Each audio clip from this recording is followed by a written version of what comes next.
बिस्मिल्लाहिर्रहमानिर्रहीम। अस्सलाम वालेकुम। इस्लामिक बात 9 पर आने वाले मोहतरम नाजरीन को खुश आमदीद। आप अलैहिस्सलाम अल्लाह तबारक व तआला के बरगुज़ीदा नबी थे और हज़रत दाऊद अलैहिस्सलाम के बेटे थे। हज़रत दाऊद अलैहिस्सलाम की तरह अल्लाह तबारक व तआला ने हज़रत सुलेमान अलैहिस्सलाम को भी बहुत से मौजज़ात अता कर रखे थे। आप जानवरों की बोलियां समझ लेते थे, हवा पर आपका काबू था। आप अलैहिस्सलाम की सबसे बड़ी खसूसियत ये भी थी कि आपकी हुकूमत सिर्फ इंसानों पर नहीं बल्कि जिन भी आपके ताबे थे। हजरत सुलेमान अलैहिस्सलाम ने जब देखा कि अल्लाह ने इनके लिए दुनिया को वसी कर दिया है और दुनिया इनके हाथ में होगी, तो कहने लगे, ए मेरे माबूद, अगर मुझे इजाजत दें कि मैं तेरी तमाम मखलूकात को पूरे साल खिलाऊं, तो अल्लाह ताला ने इनके पास वही भेजी के तू इस पर हरगिज कुदरत नहीं रखता। फिर दरखास्त की कि या इलाही सिर्फ एक हफ्ता। फिर जवाब मिला कि तू इस पर भी कुदरत नहीं रखता। फिर दरखास्त की या इलाही एक दिन। फरमाया इसकी भी कुदरत नहीं रखता। बहरहाल अल्लाह तबारक व तआला ने एक दिन की इजाजत दे दी तो हजरत सुलेमान अलैहिस्सलाम ने तमाम जिन्नात और इंसानों को हुक्म दिया कि वो तमाम के तमाम इन चीजों को जो जमीन पर हिलाल हैं, यानी गाय, बैल, बकरियां, दुम्बे वगैरह, इन तमाम को जो जिन्स हैवान में से हैं,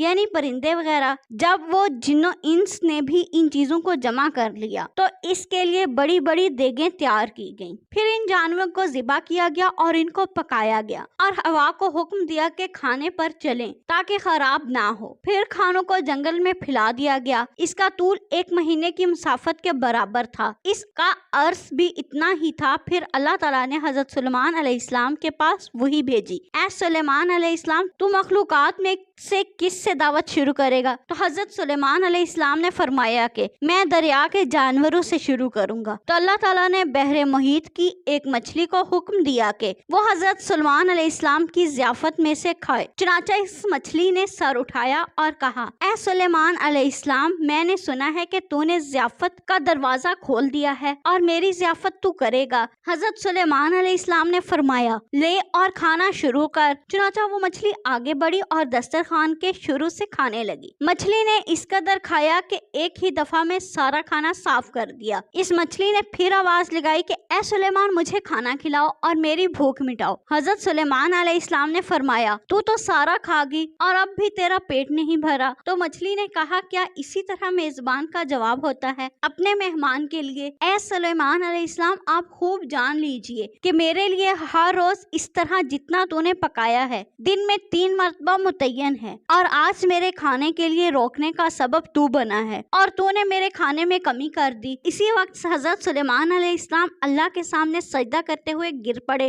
और कहने लगे, पाक है वो जात जो कफालत करने वाली है। मखलूक की रोजियों के साथ जहाँ से मखलूक जानती भी नहीं कहाँ से आता है। बेशक हमारा रिस्क सिर्फ और सिर्फ अल्लाह ताला ही के हाथ में है। चुनाचा हमें सिर्फ उसी से रिस्क मांगना चाहिए और कभी अपनी मालो दौलत और वजारत और सदारत के बलबोते पर इंसानों पर गरूर नहीं करना चाहिए कि मेरे पास इतना माल है, मनसब है, इसीलिए मुझे रिस्क के बारे में परेशान होने की जरूरत नहीं, बल्कि सब कुछ होने के बावजूद भी अल्लाह से मांगते रहना चाहिए। दुआ है कि अल्लाह ताला हम सबको इस वाक़े से सबक हासिल करने की तौफीक अता फरमाए। आमीन।